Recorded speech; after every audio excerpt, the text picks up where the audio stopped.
একটা টেন্স কিভাবে নির্ণয় করি। একটা সেন্টেন্সে সাবজেক্ট থাকে, ভার্ব থাকে, অবজেক্ট থাকে। হ্যাঁ, সাবজেক্ট দিয়েও আমরা টেন্স নির্ণয় করতে পারবো না, অবজেক্ট দিয়েও আমরা টেন্স নির্ণয় করতে পারবো না। নির্ণয় করতে পারবো কিভাবে? ভার্ব দিয়ে। ওকে, এখানে সাধারণত এই যে একটা ভার্ব 1, ভার্ব 2, ভার্ব 3, ঠিক আছে?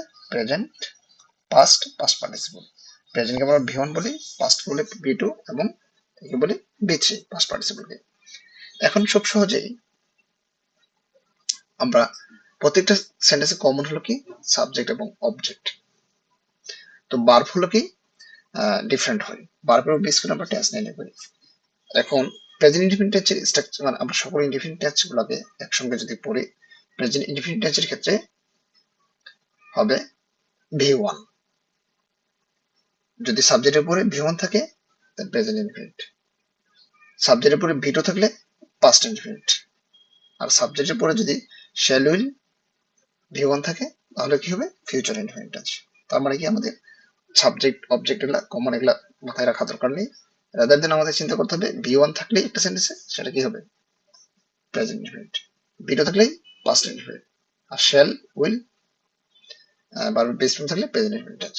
ভার্বের বেস ফর্ম আর present indefinite tense present form একই জিনিস, শুধু বি এর ক্ষেত্রে একটু ডিফারেন্ট। বি এর প্রেজেন্ট ফর্ম হলো অ্যামেজার, পাস্ট ফর্ম হলো ওয়াজওয়ার, পাস্ট পার্টিসিপল হলো কি বিন। এই জাস্ট আর কিছু না, বি এর বেস ফর্ম থেকে এগুলো হয় আর কি, আর বাকিগুলা বেস ফর্ম প্রেজেন্ট ফর্ম একই। ওকে, তাহলে আমরা শিখে ফেললাম প্রেজেন্ট ইনডিফিনিট টেন্সের সবগুলা শিখে ফেললাম, যে সাবজেক্টের পরে V1 থাকলে প্রেজেন্ট ইনডিফিনিট, V2 থাকলে পাস্ট ইনডিফিনিট, আর শ্যাল উইল থাকলে ফিউচার ইনডিফিনিট। আচ্ছা, এখন আমরা এখানে প্রেজেন্ট ইনডিফিনিট কিভাবে বাংলায় চিনবো সেটা একটা সহজ উপায় বলে দিই। যে ঘটনা নিত্য নৈমিত্তিক ভাবে ঘটে সেটাই হলো প্রেজেন্ট ইনডিফিনিট টেন্স। এই কথাটা মনে রাখলে প্রেজেন্ট ইনডিফিনিট টেন্স সব বোঝা সম্ভব। যেমন সূর্য পূর্ব দিকে উঠে, আগে উঠতে, এখন হলো ভবিষ্যতে উঠবে। তাহলে কি আমরা সকালে ঘুম থেকে উঠি, আগে উঠি, এখন উঠি, ভবিষ্যতে উঠার সম্ভাবনা রয়েছে, সেটা কি প্রেজেন্ট ইনডিফিনিট টেন্স। যেমন আমরা ভাত খাই, আগেও খেতাম, এখনো খাই, ভবিষ্যতে খাই, এইসব সাধারণ একটা কমন ব্যাপার হলে সেটা কি হবে? Present indefinite tense. আচ্ছা, আর পাস্ট হলো যে ঘটনা শেষ হয়ে গেছে, ফলাফলটা এখন আর বিদ্যমান নেই ডিরেক্টলি। যেমন 71 সালে স্বাধীনতা যুদ্ধ হয়েছে, সেই জন্য কিন্তু আমরা এটা ইতিহাস আকারে বিদ্যমান রয়েছে, এই জন্য কিন্তু এখন আমরা আনন্দ মিছিল করি না। যদি এরকম হয় যে একটা ঘটনা শেষ হয়েছে, ফলাফল এখনো বিদ্যমান রয়েছে, তাহলে এটা প্রেজেন্ট পারফেক্ট টেন্স হবে। এই প্রেজেন্ট পাস্ট ইনডিফিনিট টেন্স এবং প্রেজেন্ট পারফেক্ট টেন্স নিয়ে আমাদের অনেকে একটু কনফিউশন আছে। সেই জিনিসটা হলো কি, যে এই একটা জিনিস মনে রাখতে হবে, জাস্ট এই জিনিসটা, যে একটা ঘটনা শেষ হয়েছে, ফলাফলটা বিদ্যমান রয়েছে, তাহলে প্রেজেন্ট পারফেক্ট টেন্স। আর যদি কাজটা শেষ হয়েছে কিন্তু ফলাফলটা বিদ্যমান ডিরেক্টলি নেই, যেমন 10 দিন আগে একটা ফুটবল খেলা হয়েছে, এই জন্য আমরা আনন্দ মিছিল করবো না, রাদার দেন যেদিন খেলা হয়েছিল সেদিন আমরা আনন্দ মিছিল করেছি, ঠিক আছে? তাহলে কি ওই 10 দিন আগের যে খেলাটা আজকের সময় এসে সেটা কি পাস্ট ইনডিফিনিট। আর যদি ওই 10 দিন আগে যে খেলা শেষ হওয়ার পর আমরা আনন্দ মিছিল করেছি, ওই সময়টা কি ছিল? প্রেজেন্ট পারফেক্ট টেন্স ছিল। কিন্তু এখন এটা কি হয়েছে? Past indefinite tense. যদি একটা কাজ শেষ হয়ে যায়, ফলাফল বিদ্যমান থাকে, প্রেজেন্ট ইনডিফিনিট টেন্স। ফলাফল বিদ্যমান প্রেজেন্ট পারফেক্ট টেন্স। আর যদি এর ফলাফলটা ডিরেক্ট বিদ্যমান না থাকে তাহলে পাস্ট ইনডিফিনিট টেন্স। যেমন আমরা সকালে ভাত খেয়েছি, এখন 3টা বাজে, তার মানে সকালে ভাতটা আমার পেটে নাই, এখন এটা পাস্ট হয়ে গেছে। কিন্তু আমরা আধা ঘন্টা আগে ভাত খেয়েছি, সেটা যদি বলি সেটা কি? Present perfect tense. কারণ এই ভাত মানে আধা ঘন্টা আগে যেটা খেয়েছি, এখন ফলাফল বিদ্যমান রয়েছে। এভাবে একটা সেন্স ডেভেলপ করতে হবে। ওকে, আর ভবিষ্যতে যে ঘটনা করবে সেটা হলো ফিউচার ইনডিফিনিট টেন্স। তারপরে এটাই আমরা চলে যাই, 3টা শেষ অলরেডি হয়ে গেছে। কন্টিনিউয়াস টেন্স সব ক্ষেত্রেই কি হবে? ভার্বের সঙ্গে আইএনজি যুক্ত হবে। আমরা অলরেডি বি প্লাস ভার্বের সঙ্গে আইএনজি।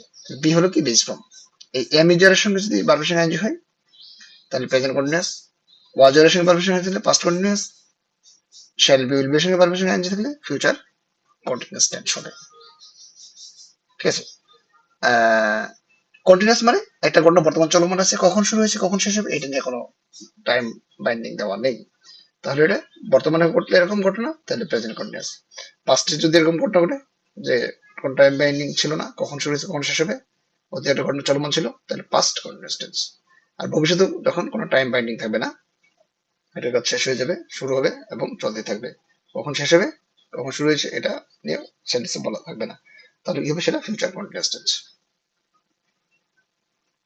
তাহলে কি কন্টিনিউয়াস মানে আমরা বুঝলাম যে ভার্বের সঙ্গে আইএনজি। তাহলে এমিজার ভার্বের সঙ্গে আইএনজি, প্রেজেন্ট কন্টিনিউয়াস। ওয়াজ আর ভার্বের সঙ্গে ING, past continuous. Shall be will be ভার্বের সঙ্গে আইএনজি, ফিউচার কন্টিনিউয়াস। তাহলে আমাদের 6টা টেন্স শেষ হয়ে গেল। Perfect tense. পারফেক্ট মানে কি, যে কাজটা সুন্দরভাবে হয়ে গেছে, ঠিক আছে? পারফেক্ট মানে আমরা এমনি বলছি যেমন হওয়া উচিত, তাই না? এই টেন্সের ক্ষেত্রে হচ্ছে মিলে একই জিনিস। পারফেক্ট মানে একটা টেন্স, একটা কাজ শেষ হয়েছে, ফলাফলটা এখনো বিদ্যমান রয়েছে। মানে খাওয়া দাওয়ার কাজটা আমি সুন্দরভাবে করে ফেলেছি, এখন এর ফলাফলটা কি, আমার স্টিল আমার পেটে খাবার রয়েছে, তার মানে কি এখন ফলাফলটা বিদ্যমান রয়েছে, কাজটা ইজ স্টিল রানিং।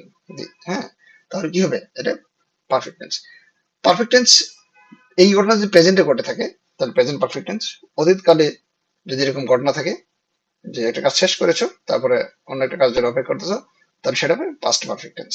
আর ফিউচারে এরকম একটা ঘটনা যদি হয় যে একটা কাজ অতীত ভবিষ্যৎকালে শেষ হয়ে যাবে, তারপরে শেষ করার পর তুমি আরেকটা কাজের জন্য ওয়েট করতে থাকবা। যেমন 3 দিন পর আমরা একটা সেশন হবে আমাদের ইংলিশে, তো তুমি 3 দিন পর কি করলা, যে 3টার সময়, বিকাল 3টার সময় আমাদের সেশন হয়, ঠিক আছে? 3টার সময় তুমি খাওয়া দাওয়া করে সেশনের জন্য অপেক্ষা করলা। তার মানে ওই 3টার সময় খাওয়া দাওয়ার কাজটা কি হবে, ফিউচার পারফেক্ট টেন্স, ঠিক আছে? এইরকম প্রেজেন্টের ক্ষেত্রে এখন তুমি খাওয়া দাওয়া করে এসে পড়তেছো, খাওয়া দাওয়ার কাজ শেষ, তাহলে কি হবে, I have eaten rice and I am কি অন ক্লাস, ঠিক আছে? এভাবে আমরা লিখতে পারি। ওকে, তাহলে কি এখানে স্ট্রাকচার গুলো কিভাবে মনে রাখবা, যে have has V three, have has V three থাকলেই present perfect tense, had plus V three থাকলে past perfect tense, shall have will have V three থাকলে কি হবে, পাস্ট ফিউচার পারফেক্ট টেন্স। যেমন I have gone to the market, I had gone to the market, just এখানে have এবং had এর পার্থক্য আছে। আর শ্যাল হ্যাভ বি থ্রি, তার মানে কি পারফেক্ট টেন্স মানে বি থ্রি।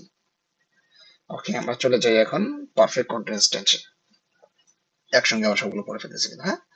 পারফেক্ট কন্টিনিউয়াস টেন্সটা কি, প্রেজেন্ট পারফেক্ট টেন্সটা কিভাবে হবে, যে হ্যাভ বিন, হ্যাজ বিন, ভার্বের সঙ্গে আইএনজি। আমরা আগে কিন্তু বলেছিলাম যে কন্টিনিউয়াস মানে আইএনজি থাকবে, জাস্ট আমাদের হ্যাভ বিন, হ্যাজ বিন, ভার্বের সঙ্গে আইএনজি, তাহলে present perfect continuous tense. Had been ভার্বের সঙ্গে ING, past perfect continuous tense. Shall have been, will have been ভার্বের সঙ্গে আইএনজি, কি হবে, ফিউচার পারফেক্ট কন্টিনিউয়াস টেন্স। যেমন I have been eating working since morning, I had been working since morning, I shall have been working since morning. এখানে সবচেয়ে মজার ব্যাপারটা আমি বলি, যে কন্টিনিউয়াস প্রেজেন্ট কন্টিনিউয়াস টেন্স এবং প্রেজেন্ট পারফেক্ট কন্টিনিউয়াস মধ্যে মেইন পার্থক্য হলো যে প্রেজেন্ট কন্টিনিউয়াস কাজটা কখন শুরু হয়েছে এবং কখন শেষ হয়ে নিয়ে বাইন্ডিং নেই, কিন্তু পারফেক্ট কন্টিনিউয়াস টেন্সে কাজটা কখন শুরু হয়েছে বা কতক্ষণ ধরে হচ্ছে এটা টাইম বাইন্ডিং দেওয়া আছে। I have been working since morning, একদম সকাল থেকে কাজ করতেছি, ঠিক আছে? এবং এখন কাজ করতেছি, কাজ সকাল থেকে শুরু করেছি, এখনো করছি, আরো কিছুক্ষণ হলো করবো, তাহলে এটা হলো প্রেজেন্ট পারফেক্ট। এরকম ঘটনা যদি অতীতকালে ঘটে থাকে তাহলে হবে কি, পাস্ট পারফেক্ট কন্টিনিউয়াস টেন্স, ঠিক আছে? I shall have been working since morning, যারা আমরা 10টা থেকে পড়তে থাকিব, এরকম যদি বোঝাই যে হ্যাঁ থাকিব, মানে সকাল 10টা থেকে পড়াশোনা শুরু করবো, 12টার সময় এসে আমরা এই সময় বলতে পারি যে তখন সেটা কি হবে, ফিউচার পারফেক্ট টেন্স, ঠিক আছে? মানে ভবিষ্যৎকালে যদি ঘটনা ঘটে। This is the total of tense. I think you should try to watch the tutorial A to Z and make a note.